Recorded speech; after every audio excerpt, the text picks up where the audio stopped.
Hi guys, welcome to my midnight blog. তো আপনারা দেখতেই পাচ্ছেন আমার চারিদিকে কেমন নিস্তব্ধ। আর আপনারা ভাবছেন হয়তো আমি মিডনাইট ব্লগ কেন বলছি, কারণ এখন ঘড়িতে বাজে রাত 1:30। তো চলুন কাল সকালে দেখা হচ্ছে। Good morning guys. তো এখন আমরা যাচ্ছি ফায়ারিংয়ে। ফায়ারিং থেকে আসার পরে আমাদের রুমের অবস্থাটা কিছুটা এমন ছিল। তারপরে রুম সাফ করার পরে আমরা গেছিলাম লাঞ্চ করতে। লাঞ্চ করার পরে মেন গেটে আমি আর আমার বাড়ি চলে এসেছিলাম সেন্ট্রির ডিউটি করতে। ডিউটি শেষ করার পর আমি ফ্রেশ হয়ে নিয়েছিলাম। তারপর আমি চলে গেছিলাম roll call প্যারেডে।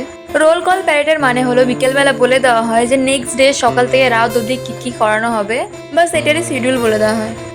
Roll call parade থেকে রুমে যাওয়ার পরে আমরা একটুখানি মজা করছিলাম।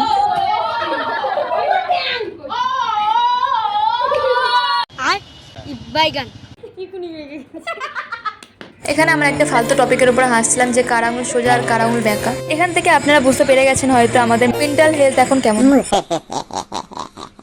এরপরে আমরা চলে গেছিলাম ডিনার করতে। ডিনার করে আসার টাইমে আমি আমার বাড়িকে বলছিলাম পোজ দিতে, সে থালা পোজ দিচ্ছিল।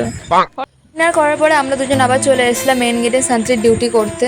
আর সান্ত্রী মানে হলো যারা গার্ডের ডিউটি করে তাদেরকে সান্ত্রী বলা হয়। ডিউটি শেষ হতে হতে রাত 12টা বেজে গেছিলো। তারপরে আমরা রুমে গিয়ে স্নান করেছি। স্নান করার পর আমাদের দুজনের খিদে পেয়ে গেছিলো, তাই আমরা মাঝরাতে মুড়ি খাচ্ছিলাম। এইসব করতে করতে রাত 1টা বেজে গেছিলো।